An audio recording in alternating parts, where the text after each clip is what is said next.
Bankers make billions of dollars in profit when they create money out of thin air. But even with that license to print money, they are bankrupt. They can't survive without trillion-dollar subsidies from taxpayers. Monetary reformer James Robertson knows the racket from the inside. He has worked in the Downing Street Cabinet Office and run a banking consultancy. Now he says it's time to reclaim the printing license from bankers and democratise our money system. Well, here we are at the Bank of England. It looks like an impenetrable fortress, and that is supposed to persuade us that our money, all our money, is safe. So what's gone wrong?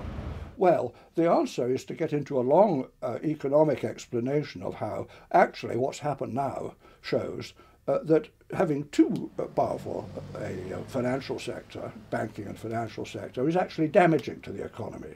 Unfortunately, we've got ourselves so dependent on the banks that nobody can do anything without borrowing money from the banks. I mean, businesses can't survive. Decent businesses can't survive unless they can borrow money. Everyone's addicted to borrowing.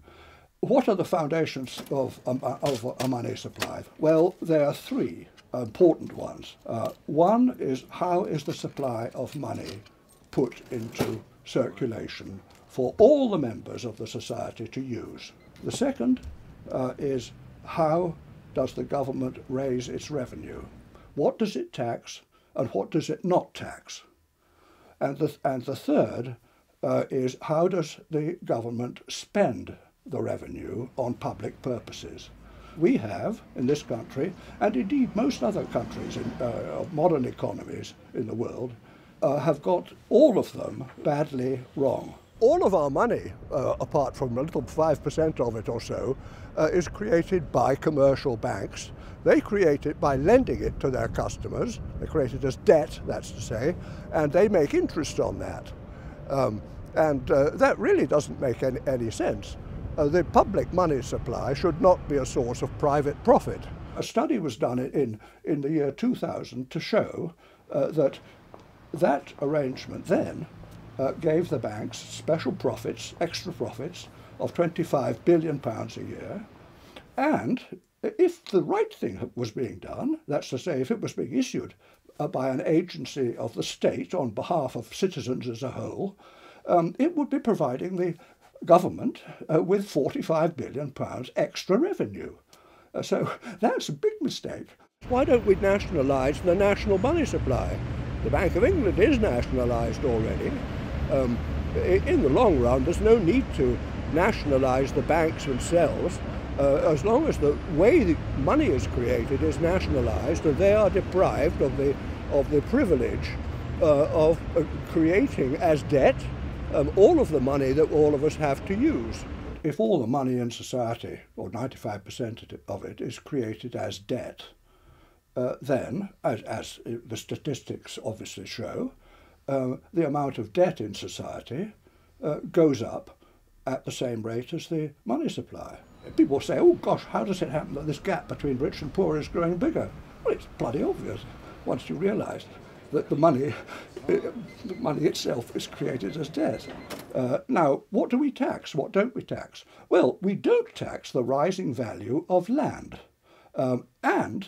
Land, of course, is what houses are standing on. So house prices, naturally being not taxed, rise faster than the earnings of people, which are taxed, the profits of businesses, which are taxed, and the general consumer price index. We need a big tax shift.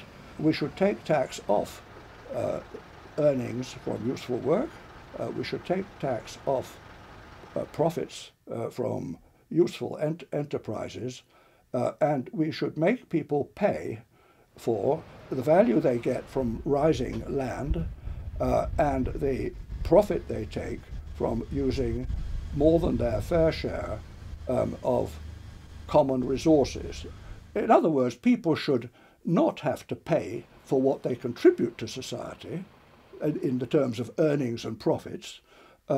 They should pay for what they take out of value from society. And finally, we need a big shift in the way that the government spends its revenue. Or it spends it on, of course, on public purposes. Now, it spends a very great deal now on to businesses, including banks, of course, at the present time, huge amounts, billions of money going into the banks. What it doesn't do is to distribute any portion of the money that it takes from society as a citizen's income.